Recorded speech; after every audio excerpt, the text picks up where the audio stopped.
ಯುವ ಪೀಳಿಗೆಯನ್ನ ಮಾದಕ ವ್ಯಸನದಿಂದ ದೂರವಿಟ್ಟು ಪವಿತ್ರ ಕುರಾನ್ನ ಸಂದೇಶದತ್ತ ಸೆಳೆಯುವ ಅದ್ಭುತ ಪ್ರಯತ್ನವೊಂದು ಮಂಗಳೂರಿನಲ್ಲಿ ಯಶಸ್ವಿಯಾಗಿದೆ. ಡಾಕ್ಟರ್ ಅಬ್ದುಲ್ ಶಕೀಲ್ ಚಾರಿಟೇಬಲ್ ಟ್ರಸ್ಟ್ನ ದಶಮಾನೋತ್ಸವದ ಅಂಗವಾಗಿ ಆಯೋಜಿಸಲಾಗಿದ್ದ ದಕ್ಷಿಣ ಭಾರತದ ಮೊದಲ ಮುಕ್ತ ರಾಷ್ಟ್ರಮಟ್ಟದ ಕುರಾನ್ ಕಿರಾತ್ ಸ್ಪರ್ಧೆ ಹೇಗಿತ್ತು, ಯಾರು ಗೆದ್ರು, ಇಲ್ಲಿದೆ ಕಂಪ್ಲೀಟ್ ರಿಪೋರ್ಟ್. ನಗರದ ಇಂಡಿಯನ್ ಕನ್ವೆನ್ಷನ್ ಹಾಲ್ನಲ್ಲಿ ನಡೆದ ಈ ಐತಿಹಾಸಿಕ ಕಾರ್ಯಕ್ರಮಕ್ಕೆ ಕಾಶ್ಮೀರದಿಂದ ಕನ್ಯಾಕುಮಾರಿಯವರೆಗೆ ಅಭೂತಪೂರ್ವ ಪ್ರತಿಕ್ರಿಯೆ ವ್ಯಕ್ತವಾಗಿತ್ತು.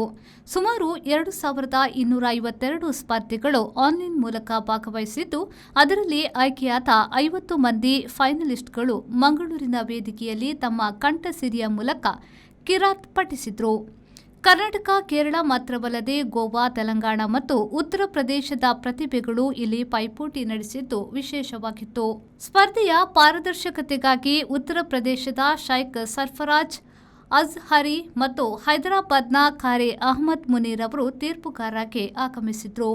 ವೇದಿಕೆಯಲ್ಲಿ ದಕ್ಷಿಣ ಕನ್ನಡ ಜಿಲ್ಲಾ ಖಾಜಿ ತ್ವಾಖಾ ಅಹಮದ್ ಮುಸ್ಲಿಯಾರ್, ಹಜರತ್ ಮುಹಮ್ಮದ್ ಫಾಜಿಲ್ ರಜ್ವೆ ಕಾವಳಕಟ್ಟೆ ಸೇರಿದಂತೆ ಯುಟಿ ಇಫ್ತಿಕರ್, ರಮಾನಾಥ್ ರೈ ಮತ್ತು ಪದ್ಮರಾಜ್ ಅವರಂತಹ ಗಣ್ಯರ ದಂಡೆ ಉಪಸ್ಥಿತರಿದ್ದರು. ಟ್ರಸ್ಟ್ನ ಸ್ಥಾಪಕಾಧ್ಯಕ್ಷರಾದ ಡಾಕ್ಟರ್ ಅಬ್ದುಲ್ ಶಕೀಲ್ ಅವರನ್ನ ಈ ಸಂದರ್ಭದಲ್ಲಿ ಸನ್ಮಾನಿಸಲಾಯಿತು. ಇದೇ ವೇಳೆ ಮಾತನಾಡಿದ ಅವರು, ಯುವ ಜನತೆಯನ್ನ ಮಾದಕ ವ್ಯಸನದಿಂದ ದೂರವಿಟ್ಟು ಆಧ್ಯಾತ್ಮಿಕ ಶಿಕ್ಷಣದತ್ತ ಕೊಂಡೊಯ್ಯುತ್ತಿರುವುದು ನಮ್ಮ ಗುರಿ ಎಂದು ಹಾರೈಸಿದರು.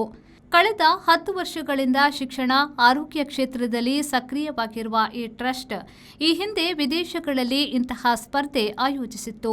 ಆದರೆ ಮೊದಲ ಬಾರಿಗೆ ಮಂಗಳೂರಿನಲ್ಲಿ ಈ ಬೃಹತ್ ಕಾರ್ಯಕ್ರಮ ನಡೆಸಿರುವುದು ಹೆಮ್ಮೆಯ ವಿಷಯ ಎಂದು ಹೇಳಿದರು.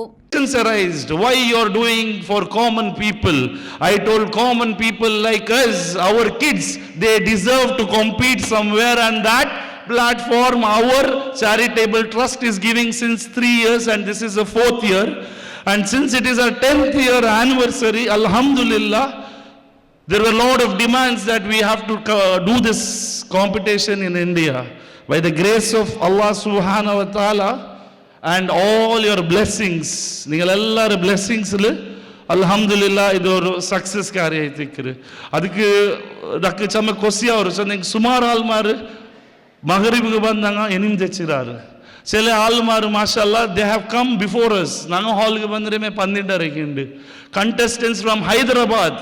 They came at 11:30 here, mashallah. ಇನ್ನು ಸ್ಪರ್ಧೆಯ ಅಂತಿಮ ಫಲಿತಾಂಶದತ್ತ ನೋಡುವುದಾದ್ರೆ ಕೇರಳದ ಕಾಸರಗೋಡಿನ ಉಮರ್ ಮುಕ್ತಾರ್ ಅವರು ಪ್ರಥಮ ಸ್ಥಾನ ಅಲಂಕರಿಸಿ 1,11,111 ರೂಪಾಯಿಗಳ ನಗದು ಬಹುಮಾನವನ್ನ ಗೆದ್ದುಕೊಂಡರು. ಪಾಲಕ್ಕಾಡ್ನ ಮೊಹಮ್ಮದ್ ರಶಾದ್ 2ನೇ ಸ್ಥಾನ ಹಾಗೂ ಮೈಸೂರಿನ ಮೊಹಮ್ಮದ್ ಸಾದ್ 3ನೇ ಸ್ಥಾನವನ್ನ ಪಡೆದರು. അബൂ നബി സല്ലല്ലാഹു അലൈഹി വസല്ലം തങ്ങൾ പറഞ്ഞു, ലില്ലാ, അല്ലാഹുവിന് വേണ്ടിയുള്ള ഗുണകാംക്ഷ, അല്ലാഹുവിൻ്റെ കിതാബിന് വേണ്ടിയുള്ള ഗുണകാംക്ഷ, അതുപോലെ നിബിതങ്ങൾക്ക് വേണ്ടിയുള്ള ഗുണകാംക്ഷ. So I see that next Kirat season 5 should be in Bangalore. Bangalore, Adi Chennanga, he should go one higher and higher. So first season will be in Bangalore, 6th season should be in capital Delhi. So I always told him, you should rise one step ahead. So Shakil angane thodingide Jidda aittu, hometown Bangalore aittu, next we are going to announce in Bangalore, then we'll be in Delhi inshallah. ಇಲ್ಲಿ ಸೋಫಾದಲ್ಲಿ ಕುಳಿತ ನಂತರ ಮೂಕ ವಿಸ್ಮಿತನಾದ, ಏನೋ ಇಲ್ಲಿಂದ ಎದ್ದು ಹೋಗಲಿಕ್ಕೆ ಮನಸ್ಸಿಲ್ಲದಂತಹ ಒಂದು ಕಾರ್ಯಕ್ರಮ. ಬೇರೆ ಬೇರೆ ತುರ್ತು ಕೆಲಸಗಳು ಇದ್ರೂ ಕೂಡ ಇಲ್ಲಿ ಮತ್ತೊಂದಷ್ಟು ನಿಮಿಷ ನಿಲ್ಲಬೇಕು ಅನ್ನುವಂತಹ ಒಂದು ಆವೇಶ ಇಲ್ಲಿಯ ಸ್ಪರ್ಧಿಗಳು ಪಠಿಸಿದಂತಹ ಕುರ್ಆನ್ನ ಮೂಲಕ ಸಿಕ್ಕಿತು. ಬ್ಯೂರೋ ರಿಪೋರ್ಟ್, ವಿ4 ನ್ಯೂಸ್, ಮಂಗಳೂರು.